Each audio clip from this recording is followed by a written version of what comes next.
How's everyone doing here tonight? You guys doing great? Good. I want to say thank you for coming out. I wanted to say thank you to Gretchen and Dave Lombardo for inviting me to come out. He's also got a radio show called On Target Radio. It's Sunday night at 9 p.m. on AM 560. So make sure you tune in to the radio show. It's all about Second Amendment and all the issues that surround Second Amendment. Here in Illinois, very, very big issue. And I never thought I would see in my legal career CCW, which is conceal and carry, which is just excellent.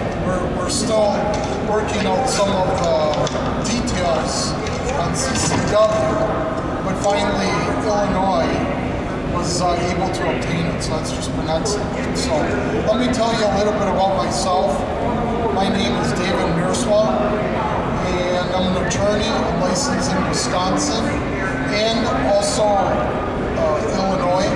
Been an attorney for about 17 years practicing now, and my practice is kind of evolved over the years. I started off in real estate business and then started writing a lot of contracts, got into other business law and personal injury, then also estate planning and wills. About 5-6 years ago, I had an incident with some, I'll just call them characters from out of state. And needless to say, they threatened my well-being, my family well-being. You can come grab a seat. And they threatened to harm myself and my family 5-6 years ago.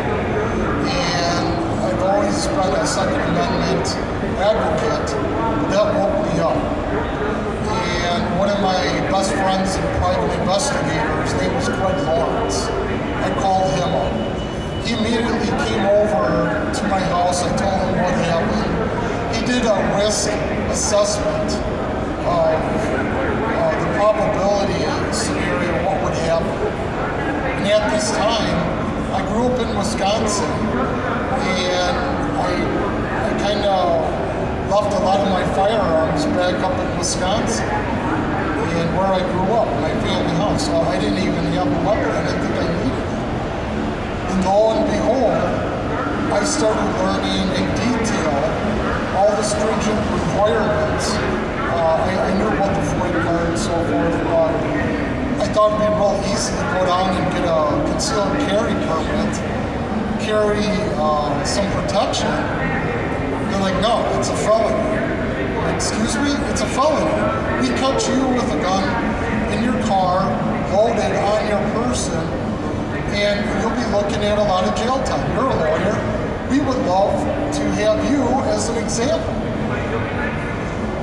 And then I started learning about the politics in Chicago.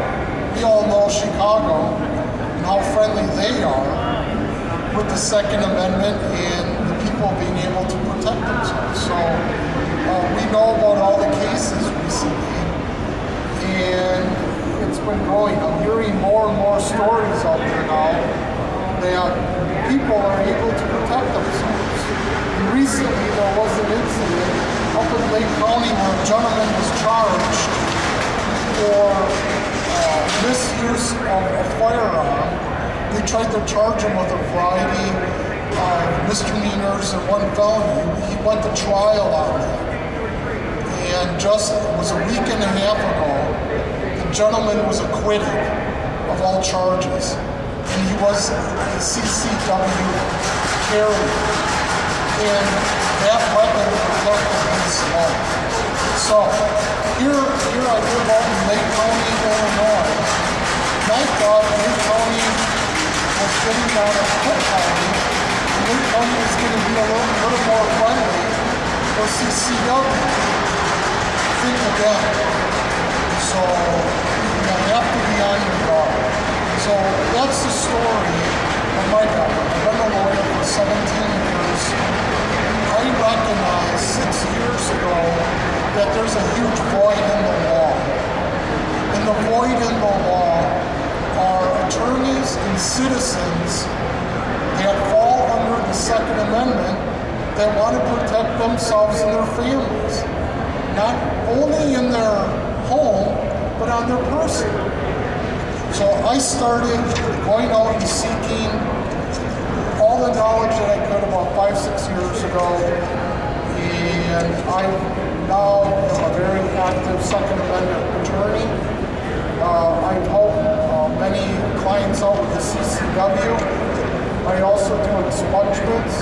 People are able to clean up their records, then reapply for a FOIA card or a CCW successfully. I can't tell you about how successful it is. Now, I want to say, if you're coming back tomorrow, I'm going to be speaking here tomorrow from 1 o'clock to 2 o'clock. We're going to go over in detail the use of deadly force. And I'm going to go over a whole bunch of scenarios of what entails deadly force, the use of deadly force, and about 5-6 different scenarios.